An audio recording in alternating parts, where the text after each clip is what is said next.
Hi, everybody. I'm Sarah, and I'm here to tell you about my favorite book series I read in high school. It's a series called Lunar Chronicles. This is the last book in the series. Um, it's by a wonderful author named Marissa Meyer, and her series is very unique. It's science fiction, qualified under the genre, but it has little hints of romance in it that just tie it all together and make it really a special read. The demographic is adolescent girls, girls who, um, say, I read it in high school and I loved it. I didn't see this in my middle school library. It was mostly high school I saw this. Um, but I've also seen a lot of adults kind of read these series. It's a good series. So each one of these books, these are the rest of the books in the series. I own the last one and this one. But this one, oh Lord. So this one's the first one. It's called Cinder. She is the main character throughout the entire series. She's based off of Cinderella, but there's a twist. Um, the books take place in the near far off future where a new universal government has kind of been established on Earth. But in the process of getting that government, we had found a way to colonize the moon.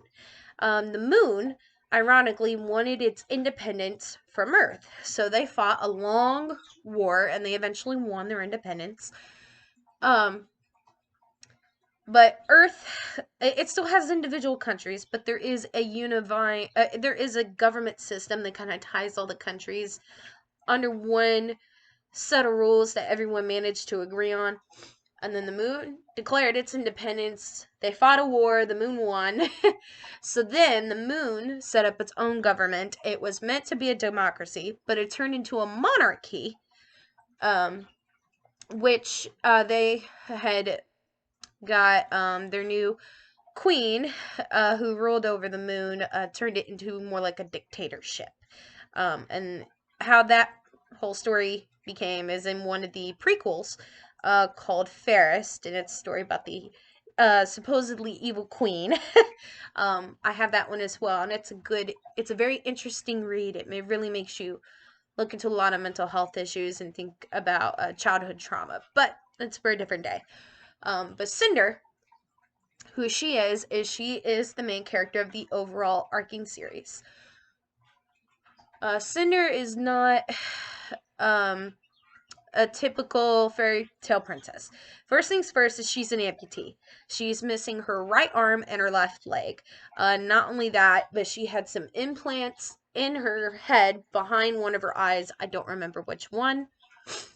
Due to an accident that had happened to her when she was a very small child.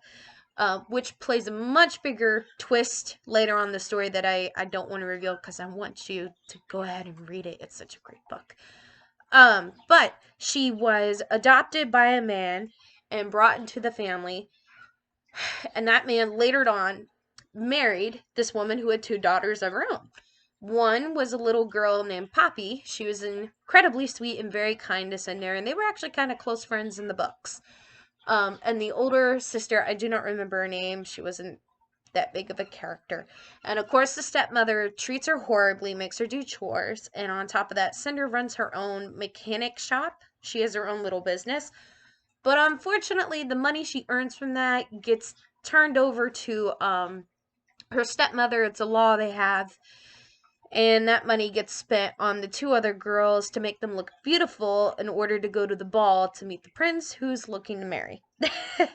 um, Long story short, unfortunately, a tragic event happens and Poppy cannot go to the ball. Um, she is killed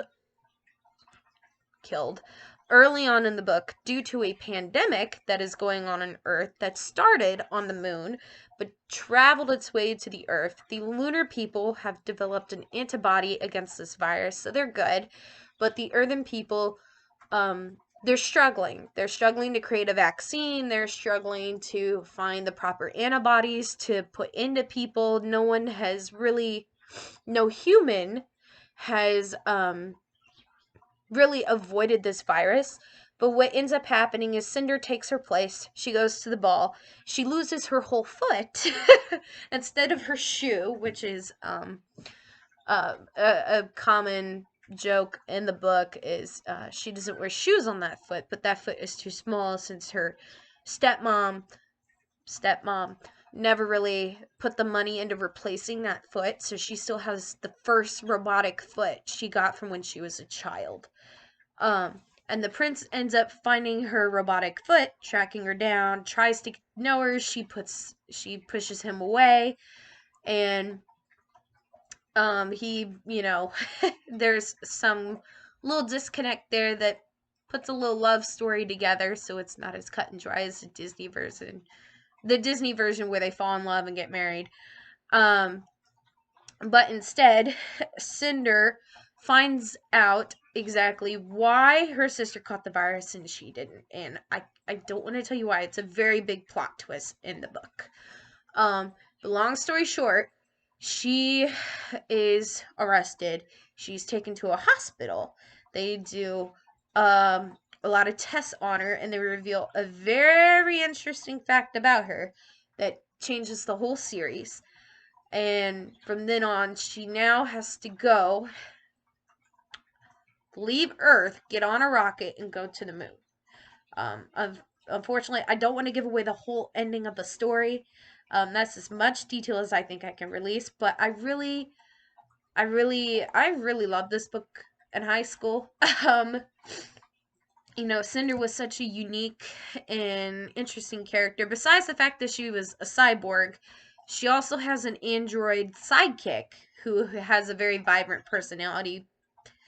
Not only that, but she was just, her attitude was different towards life. She, when she found out that something had changed, she didn't let that change affect her too much, and she chose to do the right thing anyway.